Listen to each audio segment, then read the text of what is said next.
on the road again and headed back to my wonderful, wonderful city of Killeen. And I don't know, I just wanted to share a little bit. I just want to be really careful what I say and how I say it. I haven't been diving into, trying to know every little aspect of what happened, week before last and regarding Smith Middle School and the students and everything. But I know that as an educator, just to speak from my perspective,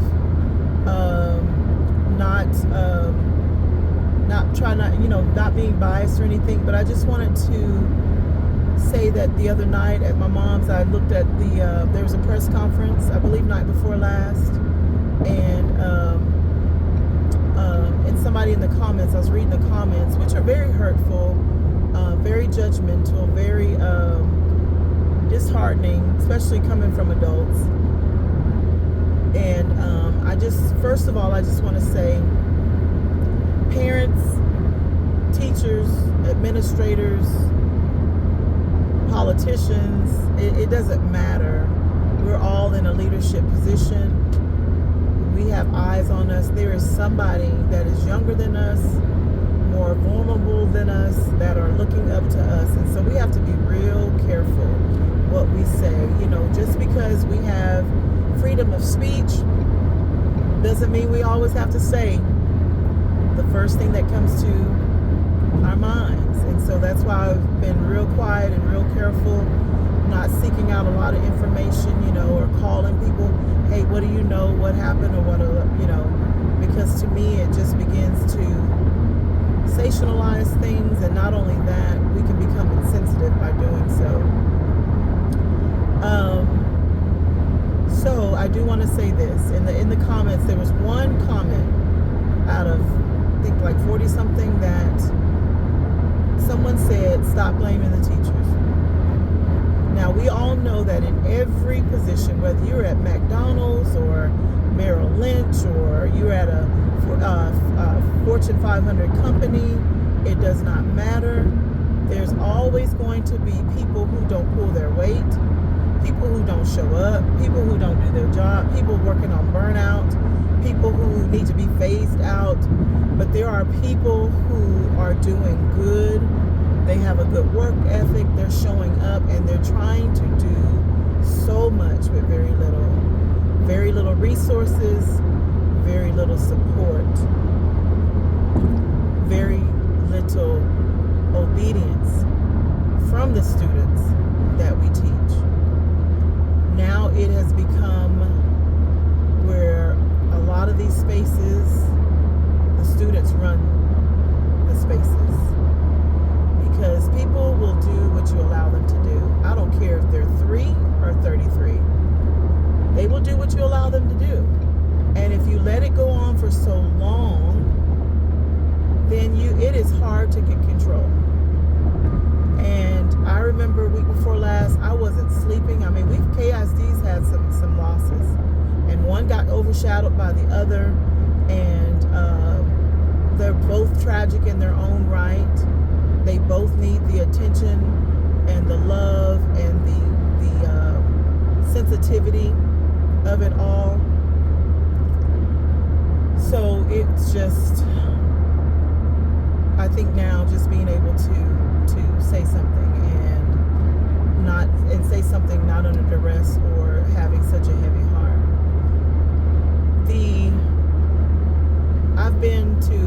I've taught in several schools in the district.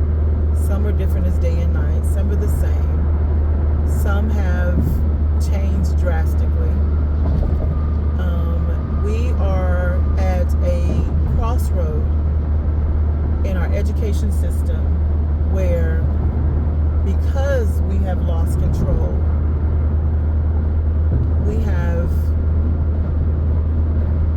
maybe some less than desirable environments, situations, administrators. It's because we see that, I'm trying to word this very carefully, we are at an impasse. We are trying to help, We're trying to guide, we're trying to lead, but at the same time, many of us have given up. Many of us have given up.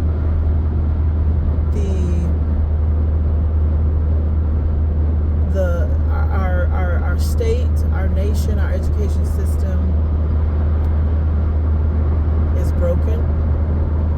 It's not going to be fixed overnight, and it's sad to say, but oftentimes things like what happened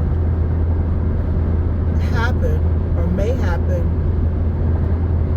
or when they happen, and it's sad to say that we don't wake up or we don't see the how broken it is until something like this happens.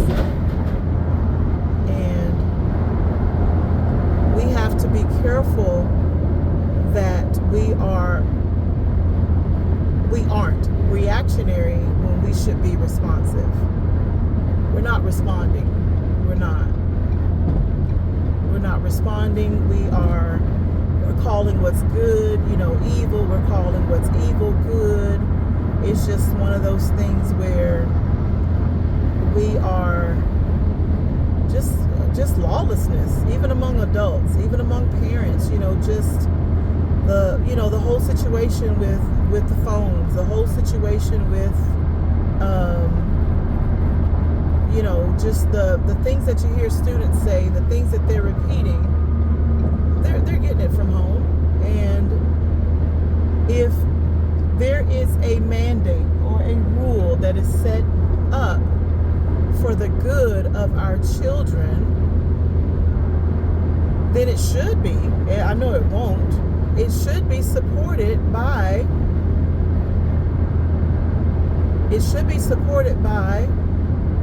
everyone. But we have leadership, very top leadership in our nation that is not abiding by mandates and laws and constitutions. So as that old saying goes, shit rolls downhill.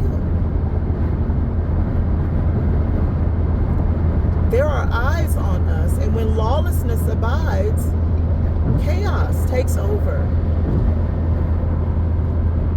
So I was looking at the story in the press conference, and there's only so much that they can share, but from what I gather, and the point that was being made is that the girls were not in school long enough to where maybe teachers or administrators knew that there was a problem. I have seen, now I'm just like to say, I'm trying to, from my perspective, I have seen in elementary and in middle school, especially with females, when a new female comes on the scene and that female feels like they've been all that in a bag of chips, there's this jealousy or this, I don't know.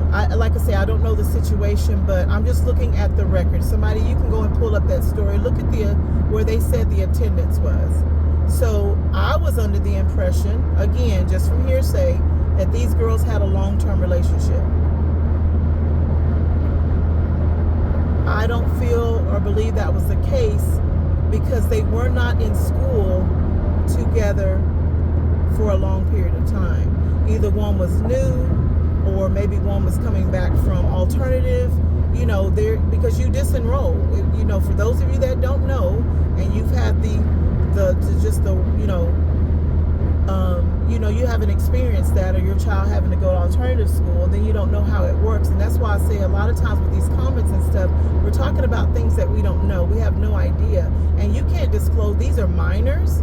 These are private records. These are things that they cannot just come out and tell you because it's none of your business, number one. Number two, things that is shared between these two families are not the same thing, I'm sure, that are shared between with law enforcement, with the case and all that, because it's still an ongoing case, and even though she's a minor, their names can't be disclosed. shouldn't even be out there. We shouldn't see her face. We shouldn't know anything about her except for what has transpired. That's just the way the law works. I don't care who it is. With minors. So going back to what I saw, it just gave me a different perspective that something had to happen or transpire very quickly,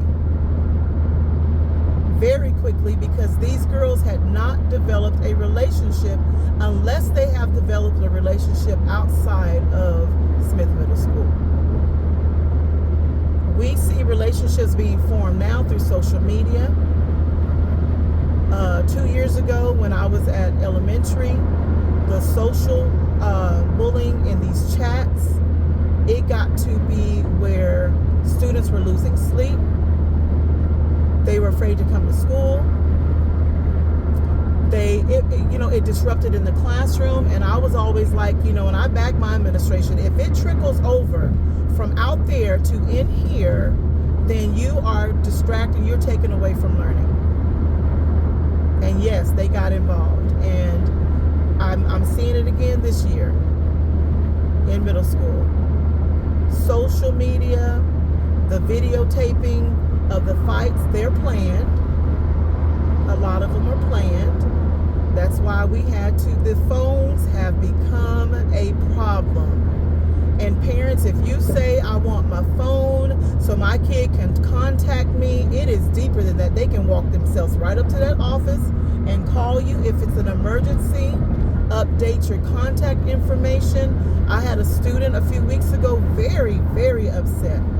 No count. She wanted to talk to her mama. And I know people are at work, because I used to tell my kids, don't call me at work unless it's an emergency. And she needed to talk to her mama. We called several times. Number not working. Mama, different number, didn't pick up. Went in the records, another number, didn't pick up. Then I said, well, sometimes when they see the prefix for the school, or if they're busy, they may not want to answer. So here, use my phone, text and say, hey, this is little Johnny. Hey, I really need to talk to you, Mom. This is my teacher's phone. Can you please call me back?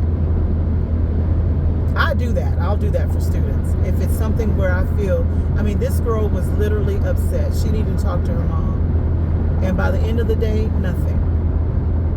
So with the robocalls and with the phones, your cell phones, people changing in and out of numbers, I don't know what's going on. Why people's numbers can't stay permanent, but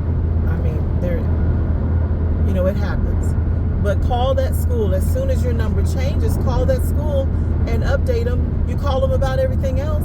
You call cussing us out. You call complaining. You call and come up to want to interrupt class to bring, little Johnny some McDonald's. Call the school and get your stuff updated. Get your email addresses updated. Check your emails often. Because they'll eat those notifications will go to email and your phone, all phones, whatever's current on that, or your primary on that student record. Too easy. Okay, so back to the comments. I got on a whole tangent. Back to the comments. The comments said, we have got to stop blaming teachers. And again, there are things that we take on, and that we even have to report, or we take note of, or things that are going on, with the student. If a student's crying, immediately, hey, what's going on? Before they even step room in the classroom, first thing I ask is, somebody messing with you? What's going on? Did someone say something? And a lot of times they'll say nothing, or I'm okay. And they're not okay, but you cannot make them talk to you. So there are times when I want to encourage parents to encourage their students. If they can't, if you can't, we always say, tell an adult. Nowadays, young people, even with adults, it's people you have to trust.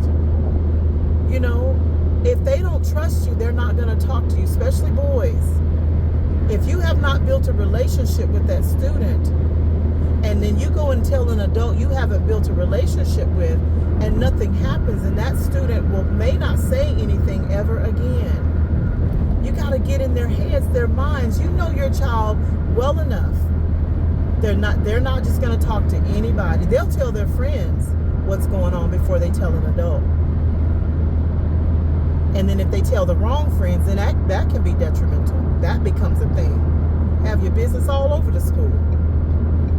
Some, don't want to talk to the counselor because of the stigma. We start a mentoring program. Some don't want to be mentored because they think it's something negative. They have no idea what a mentor is. But it's just, stop blaming the teachers. There are some do, some don't, some will, and some won't. Again, in every area, every facet of the workforce, adulthood, there is somebody who does not do what they need to do. There are some people who just don't need to be in the spaces, but I mean, that I can't judge. All I know, I can speak for me. 9 years and still going. I wake up every morning, I look forward to going in. Yes, I get frustrated by the middle of the day, probably by the first period, of the disrespectfulness, the disregard for feelings. There's no empathy, the lack of kindness, the cussing in the hallways. Man, if y'all could see y'all's children, if we could release the videotapes, they releasing JFK records. Boy, if we could release some videotapes, some of y'all would get off the social media and stop making comments. I'm gonna leave that at that. I'm just being candid. Y'all know Miss Fears. I will say what needs to be said. If I were to show you, oh my gosh, even sometimes the things that we would go and look for, something happened on the playground or whatever, elementary school now, and we zoom over, it's something we weren't even looking for, and oh my God. But this, what I saw, somebody should have told, and they didn't. And I ended up asking the student myself. And they're like, oh, no, it's good. Well, you didn't look good. So I just kind of gave a talk of what's going to be happening, how it's going to be out on the playground, what's going to be monitored. There's going to be more presence. We're going to be walking around. That's something that my principal, wanted. We're going to be walking around. We're going to be looking. We're going to have eyes on it. We're not going to be standing out there talking to each other on our phones, or, just standing around in a group talking and then something pop off. And these are elementary kids. So how can we, as teachers, be at every moment, every facet, every movement of students in a secondary school? I'll wait.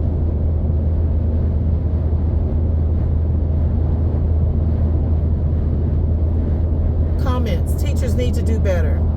Teachers need to be reporting bullying. Teachers, first of all, we need to understand the definition of bullying. Now, I don't have a text thing pulled up or whatever, but I do recall that bullying is a behavior from the same person, and it is repetitive. Bullying is making someone feel fearful, dreadful, avoidance, depression, depressed, having them feeling like they don't want to come to school, they can't be in the same room, they feel threatened, anxiety, verbal, non-verbal, social media, cyberbullying, all the same. A lot of this stuff is stemming from these phones. We're not in the kids' chat.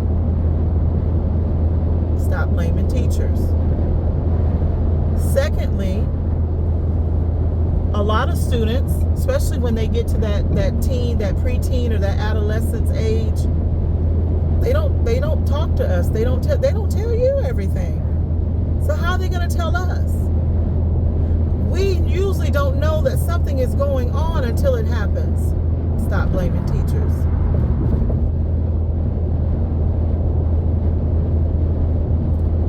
there is a thin line between what we can control and what we can't control. It's almost gray. I remember the other day I was in the hallway and they were whispering, they were talking about a fight was going to happen. And the principal was down at the other end of the hallway. We're walking, monitoring or whatever. We're outside our classrooms. And I said, "Ooh, Mr. So-and-so. Ooh, Miss So-and-so, I heard it's going to be a fight." Oh, yeah, I busted him out. They said, "Ooh, she just snitching." I'd rather be a snitch than to have this fight break out and I didn't say anything. But I let the students know or aware and then I talked to them about that instigating. And these are things and talks sometimes that you may have to have in classrooms. We cannot be a counselor. Stop blaming the teachers. We cannot stop class all of the time and talk about things, but at some point, sometimes, and I can tell just by the energy in the room, sometimes we can tell, hey, I need to take a moment. We're talking about capturing kids' hearts. Let's get down to the nitty-gritty. We need to build that relationship, capture those students' hearts so then they can come to you and tell you, hey, you know what, ma'am? I heard what you were saying in class, and I just wanted to let you know that at 3 o'clock today outside of the school, there's going to be a fight. And a lot of times the younger ones, everybody, they'll hear of it because they planned it. They want to stand around. So then we have the discussion about bystander syndrome and standing around, videotaping, not saying anything, not helping, and just having our students be aware of what can happen when you're standing around. What can happen when you reach in and pull someone off of someone. Because in the heat of the moment, in the heat of passion, in the heat of fights, and I remember learning this when I first started teaching, females will fight harder than males. Most males will back off, and you can, I would rather be between two males than two females. Females see red. Females, they go for broke. I don't know if they're trying to prove something or if it's hormone. I don't know. Like they say, cat fight. I mean, it's literally. What happened week before last, I never could have imagined. But again, we are now teaching, our kids are seeing that it is easier to communicate through violence than using our words. We don't talk to our kids. We don't read to our kids. We don't increase their vocabulary. We don't have them sit down like we get in trouble. It wasn't always a whooping. My grandma sit down and write words from the dictionary 500 times. We knew how to spell it. We knew how to define it. We knew how to talk. I remember asking my older son, he is 30 now. And I asked him, I said, baby, I've never heard you just confrontate. You never were confronted in school or had any? He goes, no, Mom. He said, usually I talk my way out of it. The other day, though, the students, we were talking, different generation students said, sticks and stones do break bones. And they do. Words do hurt when you don't know the right words. Students will sit up and cuss us out. But the parents do it too. Come on, don't blame teachers.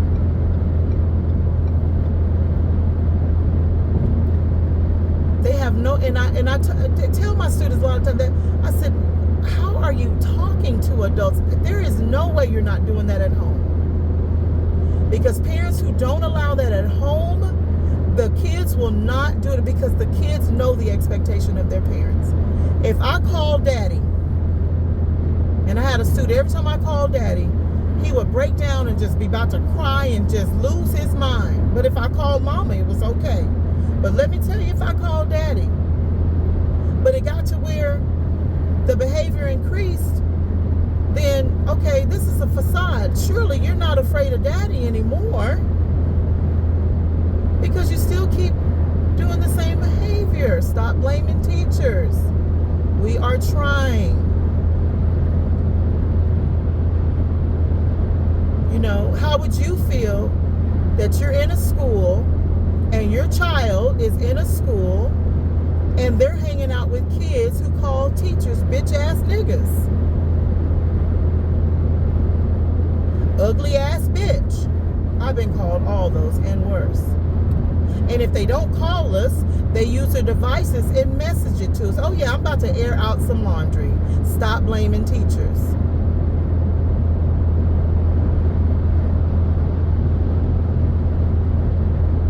F you in the hallway. Students that don't even talk in the classroom. I've caught one. I was just appalled at this baby. MF and FU and O and shut the F up and all that, but baby don't even talk in class. So you see, if something was going on with her, the facade is there. Oh, she's shy, she's meek, blah, blah. But in that hallway, she a different person. I'm telling you, association breeds assimilation. Check who your kids are hanging around. Stop blaming teachers. We can't be all things to everybody. Some of us have 90, depending on your grade level, 90 to 120 students. Secondary.